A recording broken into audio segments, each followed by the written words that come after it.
안녕하세요, 여러분. 꽃보다 취업 강원 대표입니다. 오늘은 여러분들한테 현대모비스 채용 공고에 대해서 분석해 드리려고 해요. 현대모비스, 이제 제가 현대차에 재직했었잖아요. 같은 그룹 계열사 중에서 글로벌 자동차 부품업체, 굉장히 경쟁력 있는 좋은 회사죠. 이제 현대모비스인데, 전동화 쪽 이제 23년 상반기 신입사원 채용에 대해 분석을 드리도록 하겠습니다. 앞에 이제 필요 없는 부분은 짧게 짚고 넘어갈 거고요. 여러분들이 꼭 필요한 자소서 항목에 대해서 완벽하게 이제 설명을 드릴게요. 현대모비스가 자소서 항목이 3개밖에 안 되지만, 그런데 이제 항목 자체에 까다로운 부분이 있고 글자 수도 많기 때문에 그런 부분들에 대해서 설명을 완벽하게 드리겠습니다. 자, 공고를 볼게요. 일단은 신입사원 채용을 하고 있고요. 관리직과 연구직, 관리직은 사업기획, 영업관리.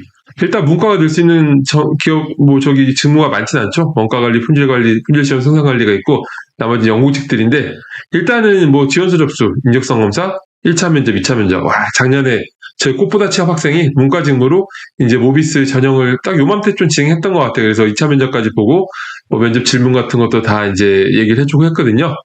이제 9월 중에 입사를 하는 거고요. 7월 10일 다음 주 월요일 5시까지 마감입니다.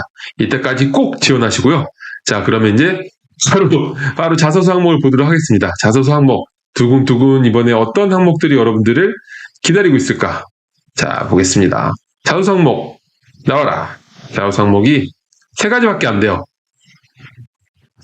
자, 일단 첫 번째 항목은 본인의 지원 직무를 어떻게 이해하고 있는지 구체적으로 기술하고, 그러니까 내 지원 직무에 대한 이해, 그리고 해당 분야에 본인이 적합하다고 판단할 수 있는 근거를 이제 기술을 하는 거예요. 사례와 경험을 바탕으로 기술하는 건데, 일단은 첫 번째가 지원 직무에 대한 이해, 그리고 이제 본인이 직무에 적합하다는 적합성.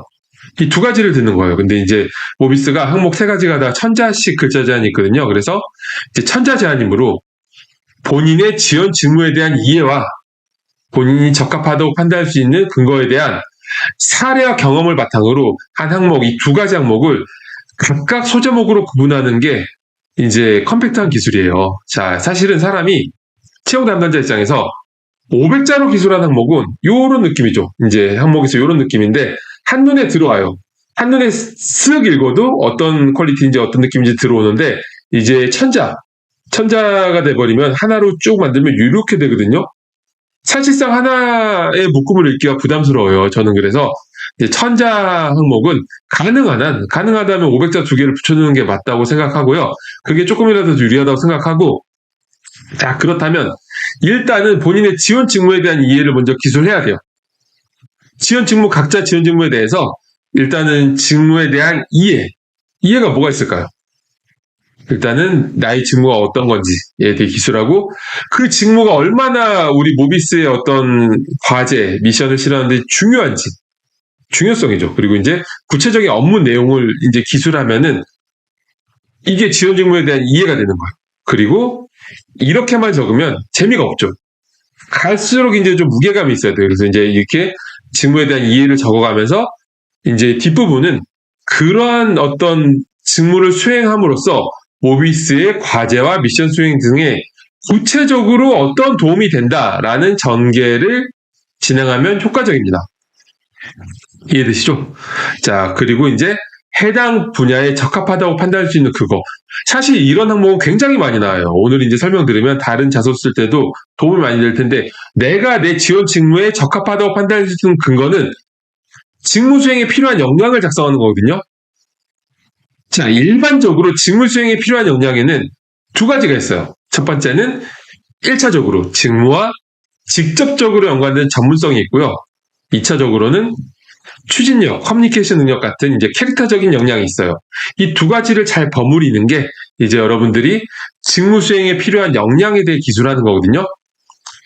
일단은 이 부분에서 1차적인 전문성과 직접적으로 관련된 경험을 풀어내야 되겠죠. 어떤 게 있을까요? 프로젝트 경험, 대외 활동, 관련된 전공 수업 수강, 직무랑 연관된 자격증 취득 과정 등을, 이런 전문성하고 직접적으로 관련된 경험 등을 컴팩트하게 기술하면서 쫙 늘어내면서 해당 경험을 통해서 결과적으로 내가 어떤 역량을 고취하는 방향으로 진행되었는지 풀어나가면 됩니다. 그리고 이 부분을 먼저 적고 뒷부분에 캐릭터적인 영향을 적는 거예요. 근데 사실 이제 천자에서 이제 앞에 500자를 뗐고 이제 500자에서도 이제 뒷부분이 있기 때문에 어떤 스토리텔링을 하기보다는 캐릭터적인 영향의 경우에 이제 어떤 경험을 통해서 이제 지원 준비에 필요한 이런 어떤 캐릭터적인 역량을 이제 향상시킬 수 있다. 이게 직무 수행에 도움이 될 거다. 이런 식으로 풀어내면 되고요. 자, 첫 번째 이제 항목이 굉장히 난관이었는데 이제 뭐 수월하게 넘어갔고요. 두 번째 항목. 목표를 달성하는 과정에서 힘들고 어려운 문제가 발생했음에도 포기하지 않고 임무를 완수한 사례. 이건 스토리텔링 항목입니다. 스토리텔링 항목이라면 이제 관련된 경험을 하나를 선정하는 거예요. 하나를 선정해서 이제 자소서가 챗GPT가 사실 쓸모가 없는 게 본인의 경험을 개별적이고 구체적으로 써야 되는 거예요. 챗GPT가 쓴 자소서는 이제 일반적인 얘기를 쭉 쓰죠. 마치 이제 딱 보면은 사실 AI가 쓴 게 보여요. 전혀 쓸모가 없는데 아무튼 본인의 구체적이고 개별적인 워딩을 활용해서 스토리텔링 하는 거예요. 이 스토리텔링도 제가 이제 상담과 이제 뭐 컨설팅 진행하다 보면 굉장히 잘못 알고 있고 구조적으로 되게 약하게 쓰는 분들이 많아요. 저는 이제 제가 원래 드라마 작가가 되고 싶어 했어서 이제 관련된 스토리텔링 관련된 책들을 굉장히 많이 읽었거든요. 원래 글을 잘 쓰기도 하고 스토리텔링의 효과적인 방법에 대해서 생각해 봤는데 결국엔 정반합이에요. 정이라 하면 상황 제시를 하는 거예요. 이런 경험이. 근데 어떤 문제점? 이 경험에서 어떤 문제가 발생했다. 사실 이 문제점이 굉장히 중요해요. 뒤에 어떤 과정이나 어떤 그 풀이 방법이 있더라도 이 문제점이 약하면 문제점이 이제 공감이 안 가고 흡입이 안 되면은 뒤에 얘기가 다 약해지거든요. 이 문제점이란 건 이제 뭐 도약을 하는 포인트가 되는 거예요. 그 전체를 이제 점프시킬 수 있는.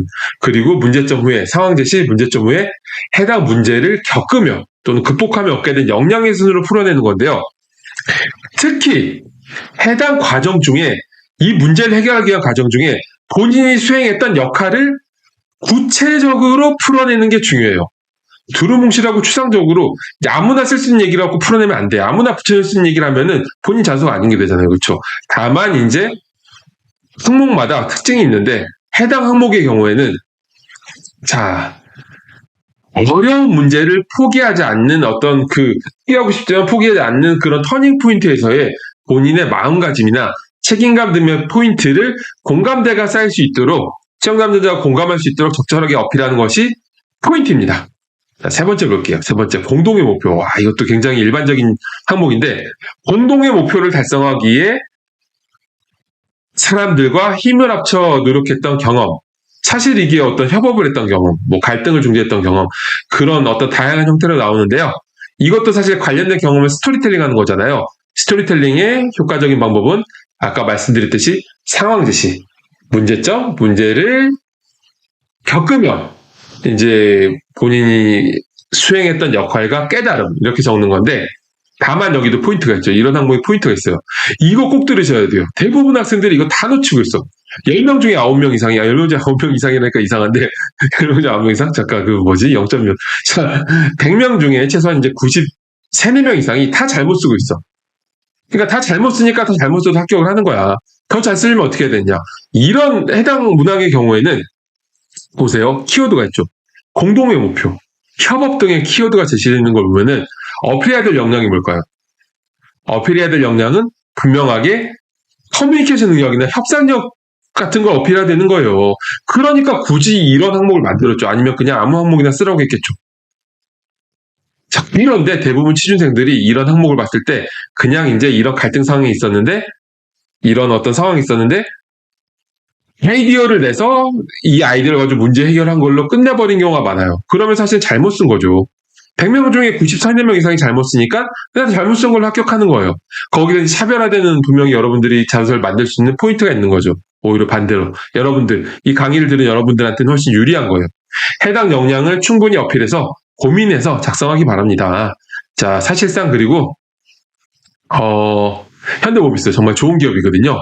여러분들이 꼭 모비스뿐만 아니라 앞으로 취준을 준비하면서 진짜 완벽한 퀄리티의 자소서 경력필서를 직접 확인하고 싶으신 분은 꽃보다 취업에 취업 상담을 신청하세요. 이제 저희 블로그 꽃보다 취업을 검색해 보시면은 거기에 이제 카카오 플러스 친구 이제 링크가 있거든요. 그걸 클릭해 가셔가지고 상담 문의를 하시면 됩니다. 자소서, 완벽한 퀄리티 자소서를 보실 수도 있고, 취준 방향성을 설계할 수도 있고, 현재 자소서 상태나 취준 상태를 진단할 수 있고요. 여러분들이 취업에 대해 궁금했던 모든 것을 100% 해결할 수 있습니다. 그런 소중한 시간이 될 취업 상담에 꼭 신청하세요. 현대모비스 여러분들 잘 지원하셔서 꼭 좋은 결과 있기를 기원드리겠습니다. 감사합니다.